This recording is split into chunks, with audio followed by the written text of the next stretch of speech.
Welcome to ETV prime. ఏదో పదే పదే అదే అన్నట్టు ప్రతిసారి రిపీట్ గా ఇదే మ్యాటర్ మాట్లాడుకుంటున్నాం ఏపీ పోలీస్ వ్యవస్థ గురించి. ఎందుకనంటే ధైర్యం ఏంటంటే ఇప్పుడు మనతో మాట్లాడిన అడ్వకేట్ గారు కాబట్టి మనకేం జరగదు అనే ఒక ధైర్యం. సామాజికవేత్త అలాగే హైకోర్టు అడ్వకేట్ అశోక్ గారు మనతో ఉన్నారు. సార్ నమస్కారం సార్. నమస్కారం సార్ నమస్కారం మళ్ళీ టాపిక్ ఏంటంటే మళ్ళీ చాలా చాలా దారుణం సార్. ఒక దళిత బాలిక మీద చాలా దారుణంగా లైంగిక దాడి చేస్తే ఆ కేసులో పోలీసులు చాలా బరితెగింపుగా నిందితుల్ని కుమ్ము కాసే ప్రయత్నం చేస్తే హైకోర్టు చాలా తీవ్రంగా అంటే నిప్పులు జరిగింది అంటాం కదా ఆ స్థాయిలో ఆ, ఇది పోలీసుల్ని ఇది చేయటం జరిగిందంట సార్.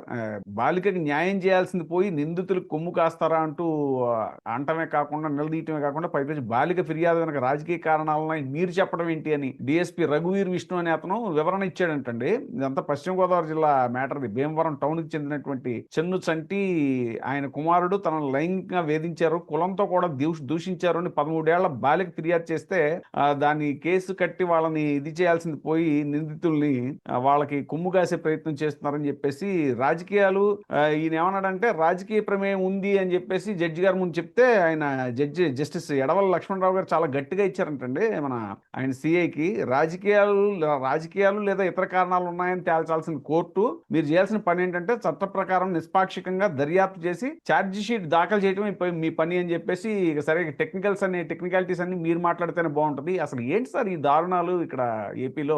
సార్ ఇప్పుడు ఆంధ్రప్రదేశ్ లో పోలీస్ వ్యవస్థ ఎలా ఉందో మనం చూస్తున్నాం. సరే కొన్ని విషయాల్లో ఎక్స్క్యూజ్ చేయొచ్చు కానీ మరి పోక్సో కేసు లాంటి కేసుల్లో కూడా పోక్సో కేసు అంటే అది చాలా ఎక్కువ పనిష్మెంట్ ఉన్న కేసుల్లో ఇది చాలా ముఖ్యమైన కేసు అన్నమాట. అంటే పోక్సో కేసు అంటే మైనర్ బాలికల మీద ఎవరైనా శారీరకంగా అఘాత్యాలు జరిగితే అది కనుక కేసు రిజిస్టర్ అయితే వాళ్ళకి చాలా కఠినమైన శిక్షలు ఉన్నాయండి. ఈ విషయం ఏంటంటే చాలా మందికి తెలియని విషయం. ఒకవేళ ఆ అమ్మాయిని రాజీ పడమని పోలీసు వారు పొలిటికల్ ఒత్తిడితో వల్ల ఆ అమ్మాయిని రాజీ పడమని ఆ అమ్మాయి తల్లిదండ్రులని స్టేషన్ కి పిలిచి ఇబ్బంది పెట్టినా ఆ అమ్మాయికి ఏంటంటే పాపం చాలా మంది ప్రజలకి అవగాహన లేదు పోక్సో కేసు మీద.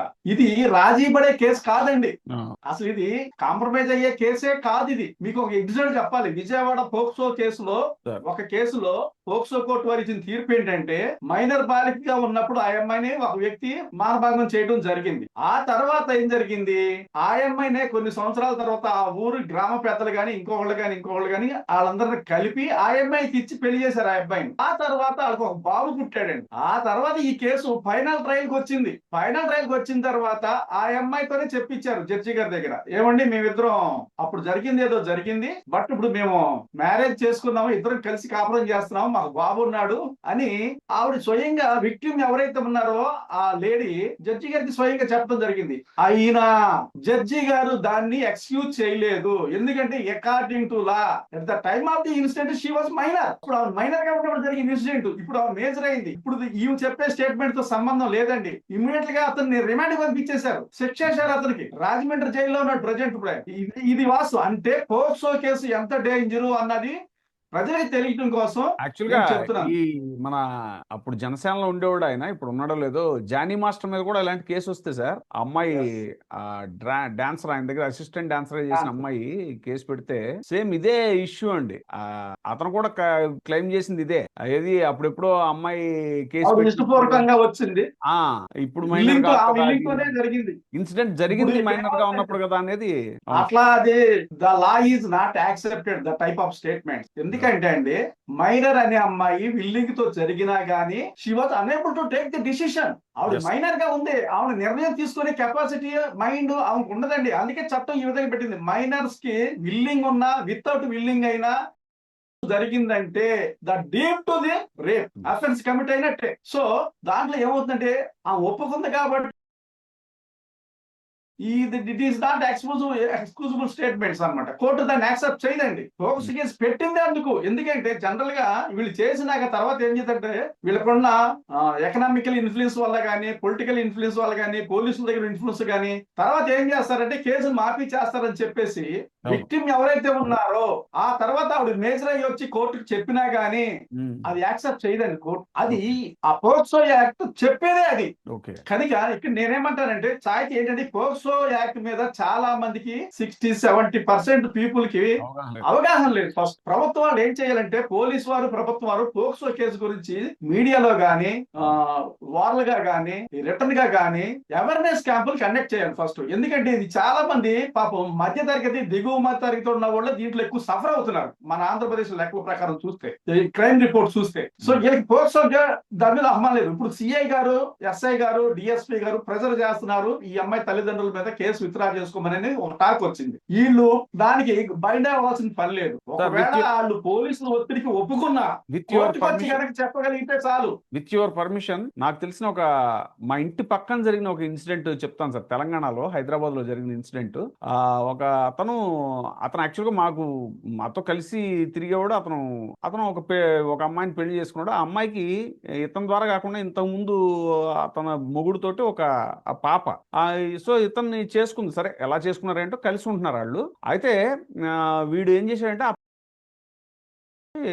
సో 10th క్లాస్ చదువుతుంటే ఆ పాపని అరెస్ట్ చేస్తున్నాడు. అరెస్ట్ చేసి సెక్సువల్ గా బాగా ఇది చేసి ఆ అమ్మాయిని వాడుకోవడం కూడా జరిగింది, అత్యాచారం చేయడం జరిగింది. ఆ అమ్మాయికి ఇది కన్సీవ్ అయితే అది తీయించేసాడు, అబార్షన్ ఏదో కూడా చేయించాడు. అంటే ఇవన్నీ జరుగుతున్నాయి. ఆ అమ్మాయి మానసికంగా బాధపడుతుంది, స్కూల్కి వెళ్తుంది, వస్తుంది, వీడే వెళ్ళి డ్రాప్ చేస్తున్నాడు, తీసుకొస్తున్నాడు, అన్ని జరుగుతున్నాయండి. మేము అసలు ఎవ్వరం పసిగట్టలేదండి. ఆ అమ్మాయి చక్కగా అక్కడ వచ్చేది, అక్కడ అందరితోటి ఆడుకునేదే, పిల్లలతోటి అది.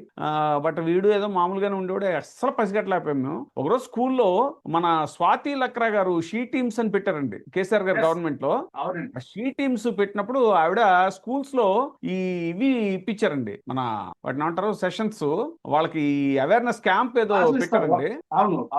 క్లాసులు ఇస్తారండి. అప్పుడు ఈ అమ్మాయికి ఫస్ట్ టైం ఇంట్లో జరుగుతున్నటువంటి ఆ సెక్సువల్ అబ్యూస్ అవన్నీ కూడా లోపల ఎమోట్ అయిపోయి ఈ అమ్మాయి ఒక్కసారిగా వాళ్ళు చెప్తుంటే ఆ అవేర్నెస్ క్యాంప్ లో వెళ్ళి ఆ అమ్మాయి కంప్లైంట్ చేసేసింది. అక్కడి నుంచి ఆ అమ్మాయిని డైరెక్ట్ గా ఇంకా వాళ్ళే తీసుకెళ్లి వాళ్ళు హ్యాండ్ ఓవర్ చేసుకుని, వాళ్ళది ఇదేదో ఉంటది కదా సార్, వాళ్ళ హోమ్ ఏదో ఉంటుంది, హోమ్, అక్కడ తీసుకెళ్లి పెట్టేశారని. వీడు వెతుక్కుంటున్నాడు, ఇంకా రాలేదని. వీడు ఆ అమ్మాయి మీద, అమ్మాయి కనపట్లేదని పోలీస్ స్టేషన్ కంప్లైంట్ ఇవ్వడానికి వెళ్తే, అరే బాబు కంప్లైంట్ నువ్వు ఇవ్వడం కాదు, ఆల్రెడీ నీ మీద ఇచ్చిందని చెప్పి పెట్టారండి. అది కేసు. ఈ కేసులో చూడండి, February 18న ఫిర్యాదు చేస్తే పోక్సో కేసులో ఇంతవరకు వాళ్ళ మీద యాక్షన్ లేదంటే పోలీసు వారు ఎంత సివియర్ గా తీసుకున్నారని ఈ కేసుని. ఏమన్నా అర్థం ఉందా పోలీసు వారు చేసే యాక్టివిటీలో? అంటే ఇది February 18న ఫిర్యాదు వచ్చింది నీకు, ఇమ్మీడియట్ గా పోక్సో కేసులో ఆ విక్టిమ్ ని హాస్పిటల్ పంపించి ఇది ప్రూవ్ అయితే ఇమ్మీడియట్ గా వాళ్ళిద్దరి మీద యాక్షన్ తీసుకొని రిమాండ్ పంపించాలి, అరెస్ట్ చేసి. ఏమై అసలు ఈ పోలీసు వారు చేసే విధానం ఏంటో తెలియట్లేదు నాకు. సారీ టు సే, నేనేం చెప్తానంటే ఎస్ఐ స్థాయి నుంచి సిఐ స్థాయి, డిఎస్పీ స్థాయి, ఎస్పీ స్థాయి, వీళ్ళందరికీ కూడా అండి నేను మీ మీడియా ద్వారా ఒక అడ్వైస్ చేయాలనుకుంటున్నాను. దయచేసి ప్రభుత్వం వారు వీళ్ళని సెలెక్ట్ చేసేటప్పుడు వీళ్ళకి లా డిగ్రీ మీద అవగాహన ఉండేటట్టు ఏర్పాటు చేయండి. వాళ్ళకి ట్రైనింగ్ పీరియడ్ లో లా చెప్పండి. ఫస్ట్ వాళ్ళకి లా తెలియట్లేదు. వాళ్ళు ఎంఏలు, బిఏలు, ఎంఎస్సీలు, ఎంకామ్ చదువుకుని వస్తున్నారు. ఆర్ట్స్ గ్రూప్, సైన్స్ గ్రూప్ నుంచి వస్తారు. వీళ్ళు డిగ్రీలు చదివేసేసి ఫిజికల్ టెస్ట్ పాస్ అవుతారు, రిటర్న్ టెస్ట్ పాస్ అవుతారు. బట్ లా అండ్ ఆర్డర్ మీద గ్రిప్ ఉండదు, సెక్షన్ మీద గ్రిప్ ఉండదు, లా తెలీదు, కనీసం పోలీస్ మాన్యువల్ ఉంటుందండి, దానికి కూడా కనీసం ఫాలో అవరు. అది లా తెలియనోడు లా అండ్ ఆర్డర్ ఎలా మెయింటైన్ చేస్తాడండి? వీళ్ళు కామన్ డిగ్రీలు తీసుకొని వచ్చేసి ఇక్కడ లా అండ్ ఆర్డర్ మెయింటైన్ చేయాలంటే మీకు ఏం తెలుస్తుంది? అందుకే కదా ఇప్పుడు హైకోర్టు వారు, సుప్రీంకోర్టు గారు ఎన్ని మొట్టికాయలు పడుతున్నారు, ఎన్నిసార్లు అని చెప్తారండి. ఇప్పుడు మీరే అంటున్నారు మనం మాట్లాడుకోవాల్సి వస్తుందని, కానీ తప్పట్లేదు. మనకే సిగ్గుగా ఉంది, చెప్పిందే చెప్పుకోవాలి. ఆంధ్రప్రదేశ్ లో జరుగుతున్నాయి ఇన్సిడెంట్, కంటిన్యూగా జరుగుతున్నాయి కదా, అఫెన్స్లు ఇవే జరుగుతున్నాయి కదా. సో నేనేమంటానంటే లా అండ్ ఆర్డర్ ప్రాబ్లం అండి ఇదంతా. పోలీసు వారికి కూడా కొంత అవగాహన ఉండాలి, వాళ్ళకి లా డిగ్రీ మీద గ్రిప్ ఉండాలి. నేనేమంటానంటే నోటిఫికేషన్ ఇచ్చేటప్పుడు ఈ లా అండ్ ఆర్డర్ డిపార్ట్మెంట్ కి ఎవరైతే వస్తారో they must pass the law degree అని చెప్పేసి మీరు ఒక ఆప్షన్ పెట్టండి. మీరు ట్రైనింగ్ ఇచ్చిన మాత్రం ఏమి ఎక్కదో, కనీసం లా డిగ్రీ స్టూడెంట్ గా ఉన్నప్పుడు చదువుకుంటేనే దీని మీద ఒక పూర్తి అవగాహన వస్తుంది వాళ్ళకి. ట్రైనింగ్ చదివే కదండి. నేనేమంటానంటే ఒక పోక్సో కేసు అంటే ఎంత సివియర్ కేసు అంటే అంత severe case, more than murder case అండి. మర్డర్ కేసు అంటే జస్ట్ చచ్చిపోతాడు అంత అయిపోద్ది, కానీ ఈ పోక్సో కేసు చాలా దానికన్నా డేంజర్ కేసు. దీనికి లైఫ్ ఇంప్రిజన్మెంట్ కూడా ఉందండి. సార్ ఇప్పుడు ఈ కేసులో ఈ అధికార పార్టీ నేతలు కూడా ఏదో ఇన్వాల్వ్ అయ్యారు అనేటువంటి ఒక న్యూస్ ఉంది సార్. మనకు వచ్చిన సమాచారం అధికార తెలుగుదేశం పార్టీకి సంబంధించిన వాళ్ళే, ఆ తండ్రి కొడుకు వాళ్ళే. దాంతోనే పోలీసు వారు వీళ్ళని స్టేషన్ కి పిలిచి రాజీ పడమని ప్రెజర్ తెస్తున్నారంటే ఇక్కడే మనకు అర్థం అవుతుంది. అంటే అధికార పార్టీలో మెయిన్ వ్యక్తులు ఎవరైతే ఉన్నారో వాళ్ళ నుంచి పోలీసు వారికి ప్రెజర్ ఉంది. లేదా పోలీసు వారు ఎందుకు పర్సనల్ గా తీసుకుంటారండి రాజీ పడమని వాళ్ళు చెప్పొచ్చా? పోక్సో కేసులో ఆ పోలీసు వారికి కనీసం బేసిక్ నాలెడ్జ్ తెలుసా? పోక్సో కేసులో రాజీ చేయటానికి నువ్వెవడవయ్యా? పోలీసులు ఎలా చేస్తారు? అది కోర్టులో కూడా చేయటం లేదు. కోర్టుకి అధికారం లేదు పోక్సో కేసులో రాజీ చేయటం. ఇది అందరికీ తెలియాలి మీ మీడియా ద్వారా. కోర్టు కూడా రాజీ చేయలేదు. రాజీ పడని కేసు ఇది. పోక్సో కేసులో మీరు అంటే పోలీసు వారు ఏంటి పొలిటికల్ ఒత్తిడి వల్ల ఆ విక్టిమ్స్ ని స్టేషన్ పిలిపించి వాళ్ళ తల్లిదండ్రులు స్టేషన్ పిలిపించి వాళ్ళకి లేనిపోయిన క్రియేట్ చేసి చెప్పి భయం చేత గానీ లేకపోతే ఇంకోటి ప్రలోభాలకి చూపించి గానీ కేసు విత్డ్రా చేసుకోమని చెప్తున్నారంటే దీని వెనకాల పొలిటికల్ బ్యాక్గ్రౌండ్ ఎంత ఉంటుంది? లేకపోతే పోలీసు వారు ఇంత రిస్క్ ఎందుకు తీసుకుంటారు? అసలు పొలిటికల్ వాళ్ళు చెబితే పోలీసులు ఎటు ఏంటండి? ఇలాంటి కేసుల్లో కోర్టు వారికే రాజీ చేసే అర్హత లేదు ఈ కేసుని. అలాంటి పోలీసులు ఎలా చేస్తారు అంటే ఏం చేస్తారంటే ఆ కేసు ఎవరైతే పెట్టారో ఆ కేసు పెట్టిన వాళ్ళందరిని పిలిపించి హాస్టల్ చేయిస్తారు కోర్టులో. వీళ్ళు అంటే ఆ సాక్ష్యం మేము చెప్పలేదు, అక్కడేం జరగలేదు. జడ్జి గారు ఒక మాట అన్నారండి, అదే ఈ సిఐ డిఎస్పీ ఎవరైతే రఘువీర్ విష్ణు ఆయన ఎలాగదే రాజకీయ కోణాలు ఉన్నాయి అని చెప్తే ఫిర్యాదు వెనక రాజకీయ కోణాలు ఉన్నాయా లేదా అన్న విషయాలను కోర్టు పరిశీలిస్తుంది, అది పోలీసుల పరిధిలో విషయాలు కావు. అయినా బాలిక ఫిర్యాదు వెనక రాజకీయ కారణాలు ఉన్నాయని మీరు ఎలా చెప్తారు? దేవుడు మీకు దివ్య దృష్టి ఏమైనా ఇచ్చారా అని అంటాం గ్రేట్ అండి ఆయన. మీ నోటీస్ కి మనకున్న ఏంటంటే మన భారతదేశంలో ఉన్న దౌర్భాగ్యం ఏంటంటే ఫారిన్ కంట్రీలో ఇలా ఉండదండి. అక్కడ ఏమవుతుందంటే కేసు రిజిస్టర్ చేసేవాళ్ళు ఒక వింగ్ అయితే ఇన్వెస్టిగేషన్ చేసేవాళ్ళు సపరేట్ వింగ్ ఉంటారండి. అంటే ఆ పోలీసులకి ఈ పోలీసులకి సంబంధం ఉండదు ఫారిన్ కంట్రీస్ లో. అందుకే శిక్షలు చాలా కఠినంగా ఉంటాయి. అంటే మన దేశంలో ఏంటి ఏ ఎస్ఐ అయితే ఏ సిఐ అయితే ఏ డిఎస్పీ అయితే కేసు రిజిస్టర్ చేశాడో అతనే ఇన్వెస్టిగేషన్ చేస్తాడు, అతనే రిపోర్ట్ ఫైల్ చేస్తాడు, అతనే కోర్టుకు వచ్చి సాక్ష్యం చెప్తాడు. అంటే అన్ని వారి చేతిలో ఉంటే ఇంకా నీకు కేసు తారుమారావుకి ఏమవుతుంది?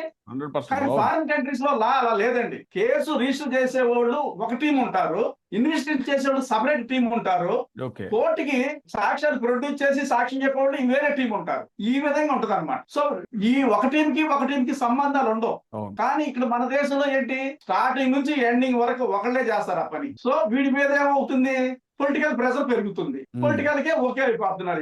దాంతో ఏమవుతుందండి కేసులని ఇవాళ చూడండి పోలీసు వారు పెట్టిన కేసులు 100కి 95 కేసులు ఎక్విటాల్ శిక్షలే పడవు మన దేశంలో. దానికి మెయిన్ కారణం ఏంటి? ఇదే కేసు రిజిస్టర్ చేసేది వాళ్ళే, ఇన్వెస్టిగేషన్ వాళ్ళే, రేపు కోర్టుకు వచ్చి సాక్ష్యం చెప్పేది వాళ్ళే. ఇక వాళ్ళ చేతిలో ఉంది మొత్తం. శిక్ష పడాలన్నా పడకూడదన్నా కానీ దీన్ని డివైడ్ చేయాలి. ఫస్ట్ మన దేశం ఏంటంటే కొన్ని చట్టాల మీద కోర్టుల మీద సరైన కాన్సన్ట్రేషన్ పెట్టక ఎంతవరకు పొలిటికల్ గా వాళ్ళ పవర్ ని కాపాడుకోవడం కోసం వాళ్ళ అధికారాన్ని దక్కించుకోవడం కోసం మీద ఉన్న శ్రద్ధ లా అండ్ ఆర్డర్ మీద లేదు, కోర్టుల మీద లేదు, ప్రజలకి సంక్షేమ పాలన ఇద్దామనేది లేదు.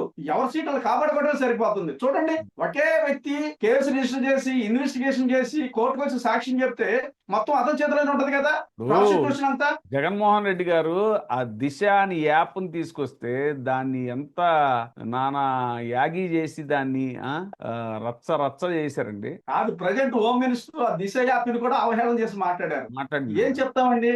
అంటే పొలిటికల్ ప్రాబ్లం ఇదంతా. మన దేశంలో ఉన్న దౌర్భాగ్యం ఏంటంటే పొలిటికల్ గా వాళ్ళ సీట్లు వాళ్ళు చూసుకుంటున్నారు తప్ప ఈ సొసైటీని బాగు చేద్దామని కానీ దేశాన్ని రాష్ట్రాన్ని కాపాడదామని కానీ లా అండ్ ఆర్డర్ మెయింటైన్ చేద్దామని సంక్షేమ పాలన ప్రజలకు ఇద్దామనే ఏ క్వశ్చన్ లేదు. ప్రజలు కూడా మా పార్టీ ఇదే చూసుకుంటున్నారు తప్ప వీళ్ళ జీవితాలు వీళ్ళ ఈ సౌకర్యాలు చూసుకోవడం మర్చిపోయారు ప్రజలు కూడా. అంటే ఈ విధంగా పొలిటికల్ వ్యవస్థ మొత్తాన్ని డిస్టర్బ్ చేసేసిందండి. ఈ ఆంధ్రప్రదేశ్ లో ముఖ్యంగా జరుగుతుంది అదే సార్. ఇప్పుడు చట్టాలు చేయడానికి కూడా టైం ఎక్కడ ఉంది వీళ్ళకి?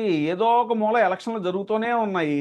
5 ఏళ్ల కాలంలో ఇప్పుడు ఆల్రెడీ ఐదు రాష్ట్రాలకు జరుగుతున్నాయి. మళ్ళీ ఇదైన తర్వాత ఇంకో కొన్ని రాష్ట్రాలకి మళ్ళీ సార్వత్రిక ఎన్నికలు. చట్టాలు చేసే టైం కూడా లేదు పాపం ప్రజాప్రతినిధులకి.